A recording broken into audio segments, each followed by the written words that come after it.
आज की जो कहानी है इसकी शुरुआत होती है हैदराबाद से। दिन था 3 जून 2023 का और जगह था एक पुलिस स्टेशन जिसका नाम है राजीव गांधी पुलिस स्टेशन। इस पुलिस स्टेशन पे एक लड़का जाता है जिसका नाम होता है अयाग्री शाह कृष्णा। ये अयाग्री शाह कृष्णा जैसे ही पहुंचता है पुलिस थाने वो बहुत घबराया हुआ होता है, बेचैन हालत में होता है और वो जा करके एक पुलिस कांस्टेबल से मिलता है। पुलिस कांस्टेबल को जाने के बाद वो एक रिपोर्ट लिखने की जिद करने लगता है। अब पुलिस थाने पे जो मौजूद पुलिसकर्मी थे वो भी थोड़ा घबरा जाते हैं क्योंकि इसकी रिपोर्ट ही कुछ ऐसी थी। वो कहता है कि एक लड़की जो उसकी जानने वाली है वो 3 जून से गायब है और वो घर पे भी नहीं है और वो कहीं पहुंची भी नहीं है। दरअसल जो लड़की गायब हुई थी वो महज 29 साल की थी। लड़की का नाम पूछा जाता है, लड़की का नाम होता है करंगती अप्सरा।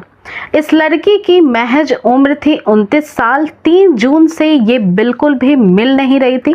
जब पुलिस ने पूछा कि जब 3 जून से ये लापता थी तो ये सबसे आखिरी बार किससे दिखाई दी थी या किससे मिली थी, तब जाकर के कृष्णा बताता है कि ये जो लड़की है ये रिश्ते में उसकी भांजी है और इसे वो घुमाने लगभग 12 घंटे पहले गाड़ी में बिठाकर उसे घुमाने लेकर के गया था और घुमाने के बाद कुछ समय बिताए थे दोनों ने साथ में, गाड़ी से घूमा फिरा इधर उधर। और उसके बाद हैदराबाद के अंदर में ही एक जगह है जिसका नाम है शहंशाबाद। अब पुलिस ने बोला ये जो शहंशाबाद है यहाँ पे तुमने उसे ड्रॉप कर दिया, यानी तुमने घर से उसे पिक किया, उसके साथ उसे घुमाया भी कुछ वक्त तक, उसके बाद तुमने उसे घर पे वापस जाकर ड्रॉप क्यों नहीं किया।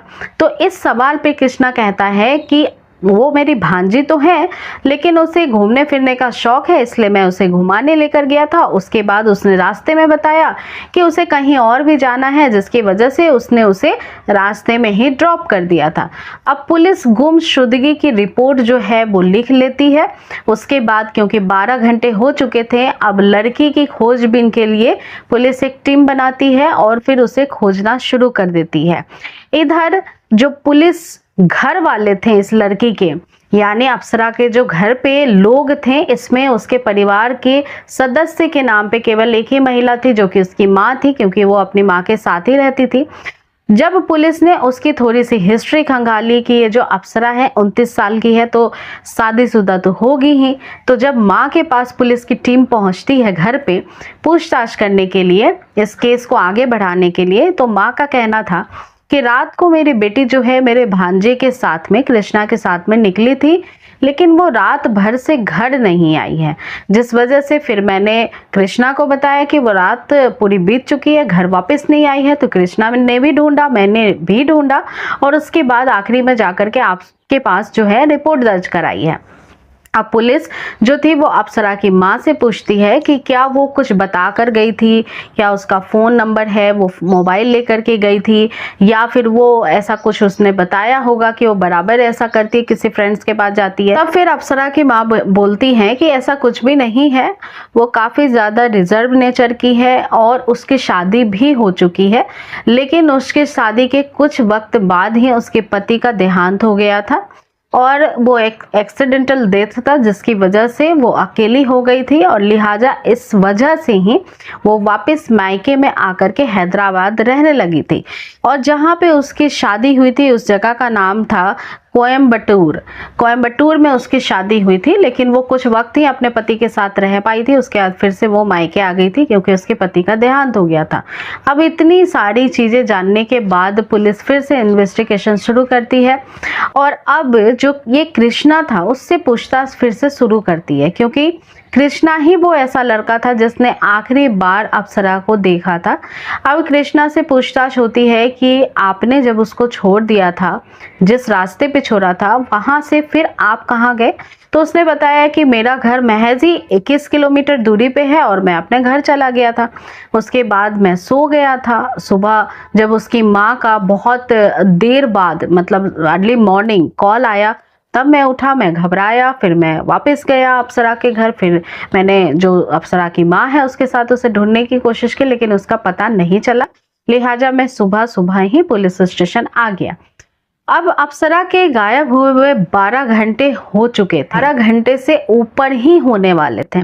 लिहाजा पुलिस ने अब सीसीटीवी फुटेज जो है वो निकालने की कोशिश की कि जिस रास्ते पे उसे छोड़ा गया था उस रास्ते पे कौन कौन से सीसीटीवी हैं, और उन सीसीटीवी में फुटेज जो है वो इस गाड़ी की, क्योंकि कृष्णा की गाड़ी में ही वो बैठी थी, तो गाड़ी के नंबर प्लेट से और गाड़ी को देखने से ये पता लग जाता पुलिस वालों को कि वो कहाँ कहाँ पे गई थी।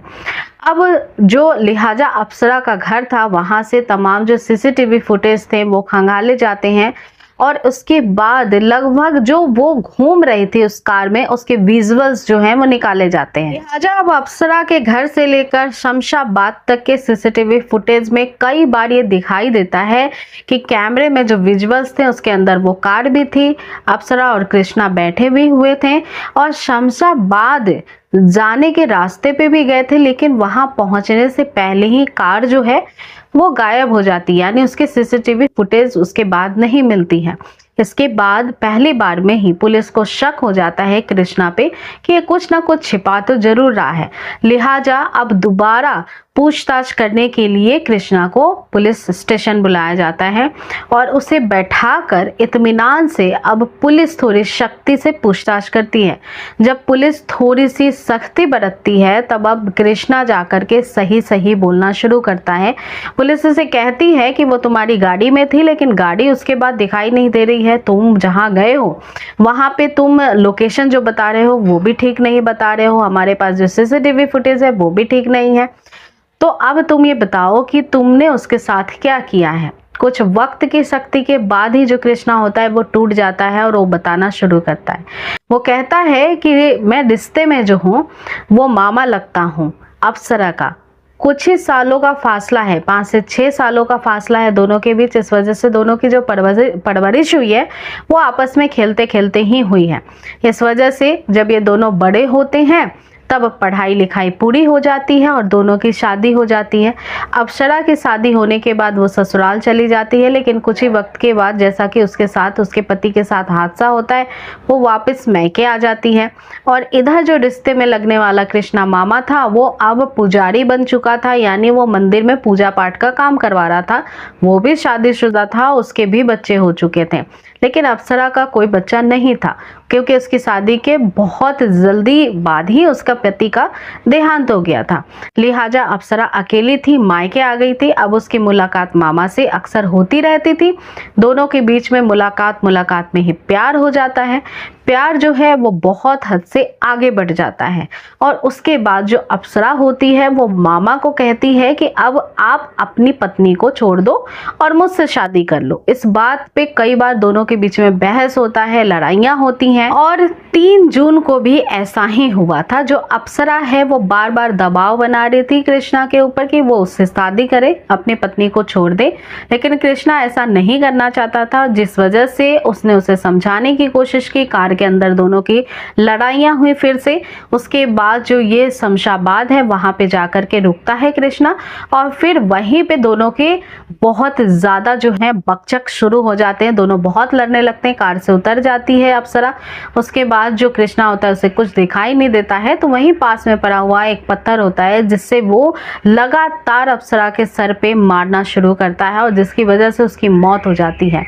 इसके बाद अब वो सोचता है कि लाश को ठिकाने कैसे लगाया जाए, तो जिस मंदिर में वो पूजा पाठ कराता था वहीं पे एक सबसे बड़ा जो है वो नाला था, सेफ्टी टैंक, जहां पे अभी कृष्णा अप्सरा के बॉडी को लेकर के जाता है और उस सेफ्टी टैंक में डाल के ढक्कन लगा देता है। दूसरे दिन वो कुछ मजदूरों को बुलाता है और इस सेफ्टी टैंक को बिल्कुल बंद कराने की सीमेंट से कोशिश करता है। ये कोशिश एक बार में पूरी ठीक से जब नहीं होती है उसके तसल्ली से, तो वो दोबारा मजदूर को बुलाता है और फिर से एक पूरा अच्छा खासा वहां पे फ्लोर करवा देता है, पक्का करवा देता है ताकि कोई भी अप्सरा तक पहुंच न सके। लेकिन उसे इस बात का डर था कि आज ना कल जो है अप्सरा को कोई ना कोई ढूंढेगा जरूर और ढूंढता ढूंढता उसे ढूंढ न ले, उसका पता न लगा ले। इस वजह से उसने इस फ्लोर को पूरा पक्का तो करवा लिया, लेकिन डरा हुआ इस तरह था कि वो खुद ही पुलिस स्टेशन गया और अप्सरा की गुमशुदगी की रिपोर्ट दर्ज कराई और जिस वजह से इन्वेस्टिगेशन में इसके दोस्त को भी सामने पुलिस ने ला दिया।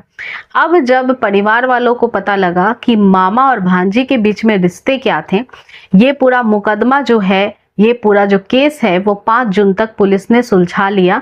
उसके बाद इसकी जो चार्जशीट थी, इसकी जो रिपोर्ट थी, गिरफ्तारी के बाद जो ये लड़का था कृष्णा, इसके बाद कोर्ट में पेश किया गया और कोर्ट में लगातार डेट्स पड़ने लगे। इस केस का जो मुकदमा था वो काफी फास्ट मोड पे चलाया गया और हाल फिलहाल में ही रिसेंटली इस कोर्ट का जजमेंट भी जो है लोअर कोर्ट का वो आ चुका है।